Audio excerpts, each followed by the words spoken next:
வணக்கம் friends, welcome to Shalini's குயிசன். நம்ம சேனலை நீங்கள் ஃபஸ்ட் டைம் பார்க்குறீங்கன்னா சப்ஸ்கிரைப் பண்ணிக்கோங்க.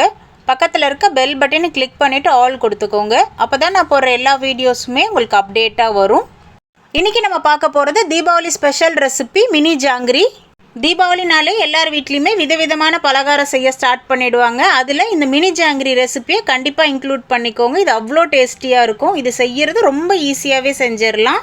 100 கிராம் உளுந்துக்கே நம்மளுக்கு 3/4 கிலோ ஜாங்கிரி கிடைக்கும். நீங்கள் பிகினர்ஸாக இருந்தால் கூட நான் சொல்கிற இதே அளவுகளோடு செஞ்சு பாருங்கள், ரொம்பவே பர்ஃபெக்டாக வரும். நம்ம ஸ்வீட் கடையில் வாங்கி சாப்பிட்ற மாதிரி அதே டேஸ்ட்டோடையுமே இருக்கும். இது மாதிரியான இன்ட்ரெஸ்டிங்கான ரெசிபிஸ் பிடிச்சிருந்தா மறக்காமல் உங்கள் ஃபீட்பேக்கை கமெண்ட் செக்ஷனில் சொல்லுங்கள்.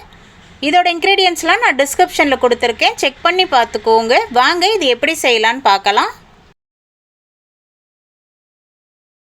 இப்போ இந்த ஜாங்கிரி செய்கிறதுக்கு முதல் நம்ம உளுந்தை ஊற வச்சுக்கலாம். இதுக்கு நான் 100 கிராம் உளுந்து எடுத்திருக்கேன். உளுந்தை 2-3 வாட்டி நல்லா வாஷ் பண்ணி எடுத்துக்கலாம். ஒரு 2-3 வாட்டிக்கு நல்லா கழுவி எடுத்துக்கோங்க. அப்போ தான் ஜாங்கிரியில் ரொம்ப உளுந்து வாசனை இல்லாமல் இருக்கும்.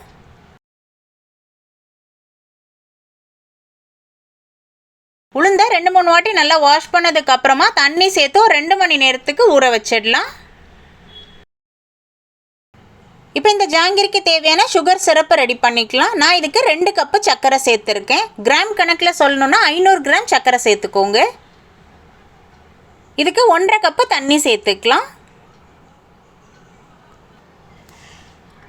இப்போ இந்த சர்க்கரை எல்லாமே நல்லா கரையட்டும்.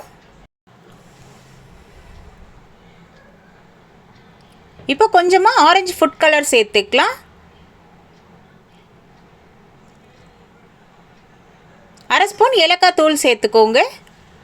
இது கம்பி பதம் வரணும்னு இல்லை, லேசாக பிசுபிசுப்பு தன்மை வர வரைக்கும் இந்த சக்கரைப்பாகை நல்லா கொதிக்க விடலாம். சக்கரைப்பாகு எப்போவுமே சூடாகவே இருக்கணும். நம்ம ஜாங்கிரி பொரிச்சு போடும்போது சக்கரைப்பாகு நல்லா சூடாக இருக்கணும். ஆறி இருந்தால் கூட லேசாக சூடு பண்ணிக்கோங்க. இப்போ இந்த மாதிரி லேசாக தொட்டு பாருங்கள். இப்போ இது நல்லா பிசுபிசுப்பு தன்மை இருக்குது. இப்போ நம்ம சக்கரைப்பாகை ஆஃப் பண்ணிடலாம். 2 ட்ராப்ஸுக்கு லெமன் ஜூஸ் சேர்த்துக்கோங்க. லெமன் ஜூஸ் சேர்த்துட்டு நல்லா ஒரு மிக்ஸ் கொடுத்துக்கலாம். இந்த மாதிரி சேர்க்குறனால சக்கரைப்பாகு கெட்டியாகாமல் இந்த மாதிரி நல்ல லிக்விடாகவே இருக்கும். இப்போ சுகர் சிரப்பு ரெடி ஆகிடுச்சு. இப்போ இதை நம்ம தனியாக எடுத்து வச்சிடலாம். இப்போ உளுந்தும் 2 மணி நேரத்துக்கு நல்லா ஊறிடுச்சு. இப்போ இதை நம்ம நல்லா தண்ணி வடித்து எடுத்துக்கலாம். இப்போ உளுந்த ஒரு மிக்சி ஜாரில் சேர்த்துக்கலாம். நான் இன்றைக்கி இது மிக்சியில் தான் அரைக்க போகிறேன். நீங்கள் தேவைப்பட்டால் கிரைண்டரில் கூட அரைச்சி எடுத்துக்கோங்க. மிக்சியில் அரைக்கிறனால நான் கொஞ்சமாக ஐஸ் வாட்டர் சேர்த்து அரைச்சிக்கிறேன். அப்போ தான் மிக்சி சூடாகாமல் உளுந்து நல்லா பந்து போல் அரைஞ்சி வரும். கொஞ்சமாக மட்டும் தண்ணி சேர்த்து நல்லா கெட்டியாக இந்த மாதிரி நல்லா நைஸாக அரைச்சி எடுத்துக்கோங்க. இப்போ இது ஒரு பவுலில் மாற்றிடலாம். 2 டேபிள் ஸ்பூன் கார்ன்ஃப்ளவர் சேர்த்துக்கலாம். கொஞ்சமாக ஆரஞ்சு ஃபுட் கலர் சேர்த்துக்கோங்க. ஒரு சின்ன சிட்டிக்கு உப்பு சேர்த்துக்கலாம். இனிப்பு செய்யும்போது எப்போவுமே கொஞ்சமாக உப்பு சேர்த்து செஞ்சோம்னா அந்த இனிப்பு நல்லா தூக்கலாக கிடைக்கும். ஒரு விஸ்கு வச்சு நல்லா இந்த மாதிரி மிக்ஸ் பண்ணி எடுத்துக்கலாம். மாவு இந்த மாதிரி பக்குவத்தில் இருக்கணும். இதை விட தண்ணியாக இருக்கக்கூடாது. இதுதான் கரெக்டான பக்குவமாக இருக்கும். இப்போ நான் இந்த மாதிரி ஒரு பைப்பிங் பேக் எடுத்திருக்கேன். இப்போ நம்ம மிக்ஸ் பண்ணி வச்சுருந்தேன் அந்த ஜாங்கிரி மிக்ஸை சேர்த்துக்கலாம். உங்ககிட்ட இது மாதிரி பைப்பிங் பேக் இல்லைன்னா நீங்கள் பால் கவரில் இல்லை சின்ன பிளாஸ்டிக் கவர் இல்லைனா காட்டன் கிளாத்தில் நடுவில் ஹோல் போட்டுட்டு அதில் நடுவில் மாவு ஃபில் பண்ணிவிட்டு கூட நம்ம அழகாகவே ஜாங்கிரி பிழியலாம். நான் இதில் ஒரு 3 கரண்டி மாவு சேர்த்துருக்கேன். இப்போ இதை நல்லா கொஞ்சம் டைட் பண்ணிக்கலாம்.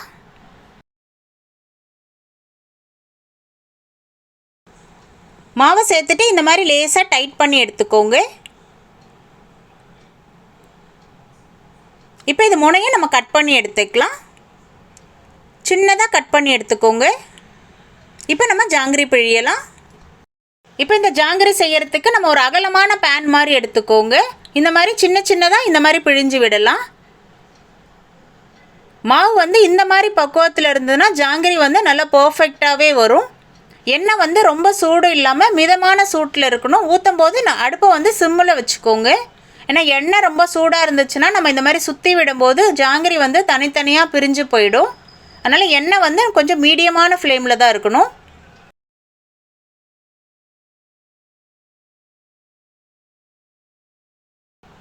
ஜாங்கிரி ஒரு பக்கம் நல்லா வெந்ததுக்கு அப்புறமா இன்னொரு பக்கம் திருப்பி விடலாம்.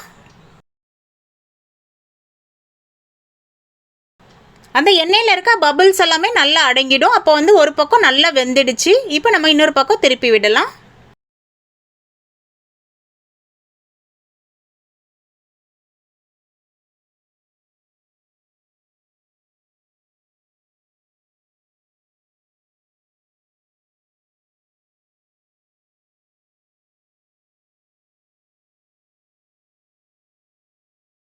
ஜாங்கிரி வந்து நல்லா வெந்துடுச்சு. இப்போ இதை நம்ம எடுத்துடலாம். ஜாங்கிரி பாருங்கள் நல்லா சூப்பராக வந்திருக்கு. நம்ம இந்த மாதிரி சூடாக எடுத்தோடனே நீங்கள் சக்கரை பாகில் போட்டுடணும். அப்போ தான் ஜாங்கிரி வந்து அந்த சக்கரை பாகு நல்லா அப்சர்வ் ஆகும், நல்லா ஜூஸியாகவே கிடைக்கும் நம்மளுக்கு. இப்போ இந்த மாதிரி எடுத்து சக்கரை பாகில் போட்டோன்னா நம்ம திரும்ப அடுத்த பேட்சை இந்த மாதிரி பிழிஞ்சு விடலாம். ஜாங்கிரியை சக்கரை பாகில் சேர்த்துட்டு ஒரு 10 நிமிஷத்துக்கு நல்லா ஊற விட்டுடலாம்.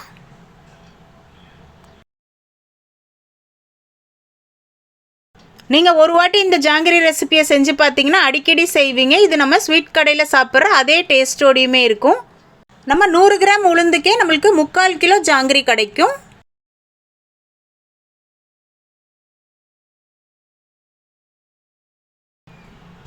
இப்போ ஒரு பக்கம் நல்லா வெந்தோன்னு இன்னொரு பக்கம் நம்ம திருப்பி விடலாம்.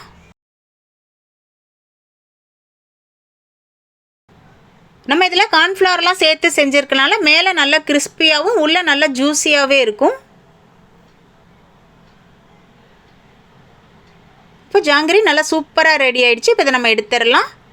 நம்ம எடுத்துகிட்டு சக்கரை பாகில் சேர்த்துடலாம்.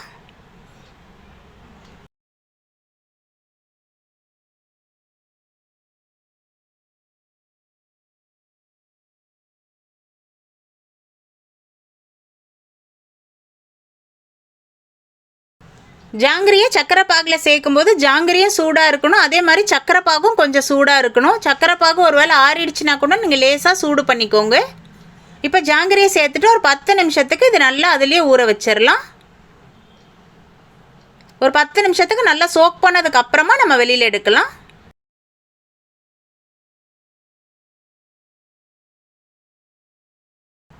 அவ்வளோதான், நல்லா சூப்பராக ரெடி ஆயிடுச்சு பாருங்கள் மினி ஜாங்கிரி.